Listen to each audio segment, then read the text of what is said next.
మహిళలందరికీ మహిళా దినోత్సవ శుభాకాంక్షలు తెలియజేసుకుంటున్నాను. యాక్చువల్గా మన భారతదేశం అంటేనే ఒక గొప్ప సంపద కలిగిన ఒక పవిత్ర భూమి అంటారండి. అందులో కూడా ముఖ్యమైనది ఏంటంటే స్త్రీ. ఆ స్త్రీని భారతదేశంతోనూ అట్లాగే భూమితోనూ పోల్స్తారు కదా. అంటే అర్థం ఏంటి? అంత ఓర్పు, అంత సహనం గల మాత స్త్రీ అనేవారు మన దేశంలో పుట్టారు. అది చాలా సంతోషకరం. దానికి నేను ఎప్పుడు కూడా చాలా గర్వపడుతూ ఉంటాను, మన భారతదేశంలో పుట్టినందుకు. కానీ సో ప్రతి ఒక్క మహిళలో కూడానమ్మా ఒక తల్లిని, ఒక చెల్లిని, ఒక భార్యని, ఇంకా అంటే ఫ్రెండ్లీగా ఉండే ఒక స్త్రీని చూస్తూ ఉంటాం. అన్ని బాధ్యతలు మనవే, అన్నీ కూడా మన భుజస్కంధాల మీద అలాగే తల మీద పెట్టుకొని మరి నడిపిస్తూ ఉంటాం, అవునా? కానీ అది అందరికీ అర్థం కాదు.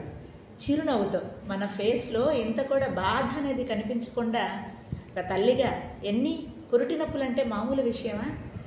ఆ బాధ మనకు మాత్రమే తెలుస్తుంది, అనుభవించిన వాళ్ళకి మాత్రమే. అలాగే ఆ కనిన తర్వాత ఆ బిడ్డని పెంచడం దగ్గర నుంచి ఆ భర్తతో ఆ సంయమనంగా, అట్లాగే తల్లిదండ్రులతో తల్లిని బాగా చూసుకోవడం కానీ, ఫ్యామిలీని ఒక తాటి మీద నడిపించగలిగే సత్తా ఒక్క స్త్రీకి మాత్రమే ఉంది. ప్రతి మగవాళ్ళు కూడా అనుకుంటారు ఏంటి, నా వెనకాల మా అమ్మ లేకపోతే నా భార్య ఉంది, దానివల్లే నేను సక్సెస్ పొందాను అంటారు. అది నిజం, అది వాస్తవం. ఎందుకంటే ప్రతి స్త్రీ కూడా శక్తి స్వరూపిణి, అంతే. వారు ఏదైనా చేయగలరు. లైక్ మీ, అంటే నేను అంత గొప్పదని నేను చెప్పట్లేదండి. మనకంటే పూర్వీకులు ఎంతోమంది ఉన్నారు.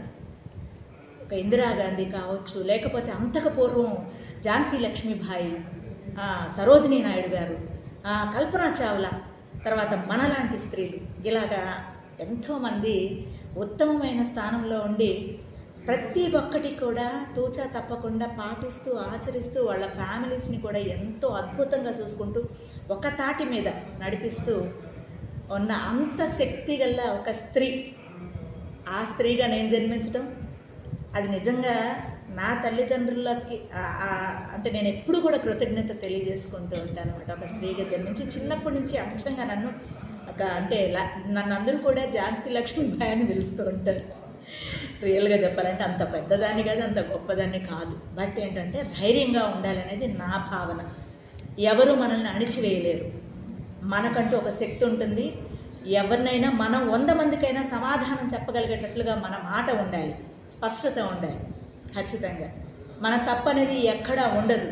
సహజంగా 100కి 99 మహిళలు తప్పు చేయరు. చాలా సూటిగా ఉంటారు, మంచిగా మాట్లాడతారు.